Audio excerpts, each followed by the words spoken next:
আসলে চ্যানেলগুলো চালু আছে, এই কথাগুলো ছাড়ি দেন। আসলে বিচ্ছেদ গান এখন আর কেউ শোনে না, সমস্যা এই জায়গায়। যতক্ষণ নাচতে পারবো ততক্ষণ টাকা পাবো, দুই হাতে টাকা নিয়ে কুলানো যাবে না। আর যদি এখনই কান্দাকাটি করি তাহলে কবি কি শিল্পী নিয়ে আসছে, তাই না? আমরা শিল্পী কয়টা ছিলাম? চারটে, কিন্তু একটা শিল্পীর গান হয়েছে দুইটা করে, আর আমরা দুই বোনে বসে আছি কিন্তু একটা করে গান গাই, তাই না? কিন্তু কমিটি ছিল এখানে, ছিল না? আসলে বলার কিছু নাই, আমার কথায় কষ্ট পেয়ে থাকলে ক্ষমা করে দিবেন। বলার কিচ্ছু নাই। এখন ইউটিউবের যুগ, ইউটিউব দেখে শিল্পী বাছাইকৃত করা হয়। আর ইউটিউবে সার্চ দিয়ে কথা সরকার লিখবেন, আগে দেখবেন আমার বিচ্ছেদ গানগুলোই আসে। তাহলে কি আমাকে আর কান্দাকাটির জন্য নিবে ভাই? এই যে জোয়ান জোয়ান ছেলে পেলে এত সুন্দর নাচ দেখলো, এখন যদি নাচ না দেখে তাহলে কি সমস্যা না? তো যাই হোক, ভালোবাসার টানে কিছু প্রোগ্রাম আমরা করে থাকি, টাকার বিনিময়ে না। বকশিসটা বড় কথা না, দোয়া আশীর্বাদ সবার কাছে চাই। সবাই দোয়া করবেন, বিচ্ছেদ নিয়ে যেন এগিয়ে যেতে পারি, কখনো যেন নাচানাচি করে আমাকে না আগাইতে হয়। ধন্যবাদ। তো আমি আমার পছন্দের একটি গান গাচ্ছি, আমার স্বামীরও পছন্দের গান, আমার ইউনুস ভাইয়ের পছন্দ করে গানটি। আর আমার আরো একজন ভালোবাসার মানুষ আছে, লাল ভাই, যদি থাকে আশেপাশে অনুরোধ রাখবো মঞ্চে আসার জন্য। ওরে আমার যত বেশি মনে পড়ে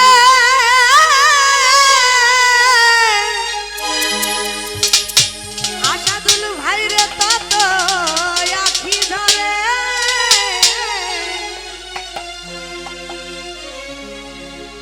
রাত আসিলে বন্ধুর কথা মনে পড়ে।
গান করতো আগে, সে এখন কি হয়ে আছে, স্ট্রোক করে করে বাসায় পড়ে আছে, তাই না, বিছানাগত। কেউ কিন্তু তার কাছে যায় না, যায় না। রিঙ্কু একটা কথা বলেছে যে আমি যে গানগুলো করি, সেই গান করতে কিসের প্রয়োজন হয়? দমের প্রয়োজন হয়। একটা গান করতে দমের প্রয়োজন হয়। তা আমরা যে বিচ্ছেদ গানগুলো করি, বুক থেকে আসে না, আমাদের পেট থেকে গানগুলো বের হয়। বুকের ভিতর থেকে গান আসে না, পেটের ভিতর থেকে বের হয়। যে গানগুলো দম দিয়ে বের করতে হয়। আসলে কিছু মুখোশধারী বেঈমানেরা আছে, যে গানে আসলে তাদেরকে ফোন দিতে হবে, নাইলে তাদের সাথে সম্পর্ক শেষ। ফোন যদি দিতে পারি বন্ধুত্ব আছে, না দিতে পারলে নাই। তো রিঙ্কু যে কথাটা বলছে, কথাটা কিন্তু বাস্তব। আমি আজকে কথা এখানে আসছি, কালকে বাসায় গেলে আমাকে আর কেউ মনে রাখবে না। আমি কথা আজ থেকে 2 দিন আগে আমাদের সদর হাসপাতাল নওগাঁ জেলাতে আমি কিন্তু ভর্তি ছিলাম। আমার খোঁজ খবর কেউ নাই। আর আজকে যখন এখানে আসছি, তখন হাজারো মানুষ আমাকে বলে যে আপনি আসলেন, আমাকে একটাবার ফোন দিলেন না। আমি অসুস্থ ছিলাম, আমার খোঁজ খবর কেউ নিল না। কিন্তু আমি যে আসছি তাদেরকে ফোন দিইনি, এটাই হচ্ছে বড় অপরাধ।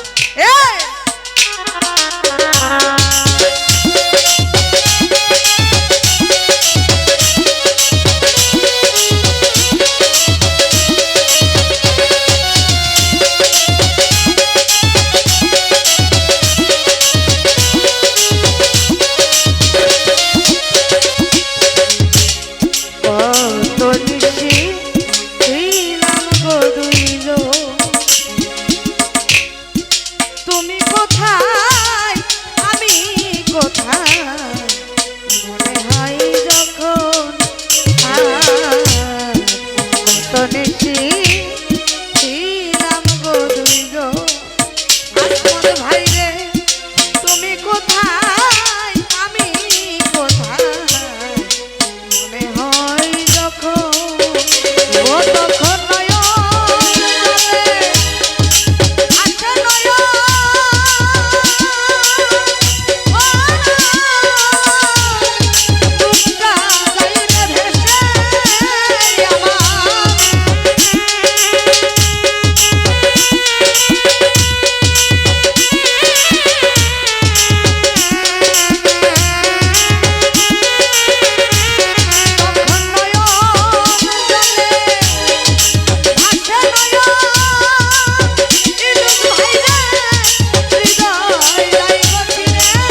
তো কুলাই না ওই আমার এই কান্নার কি দেখাবে না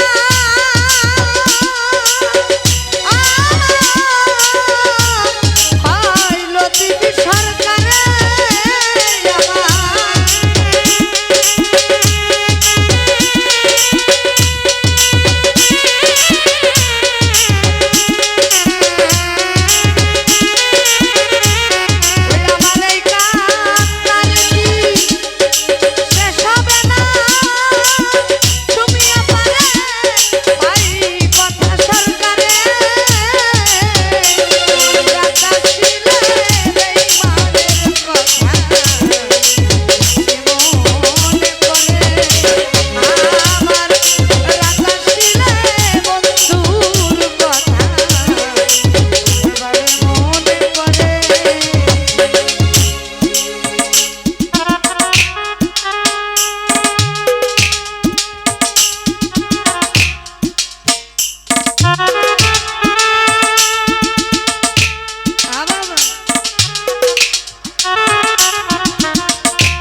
জয় গুরু।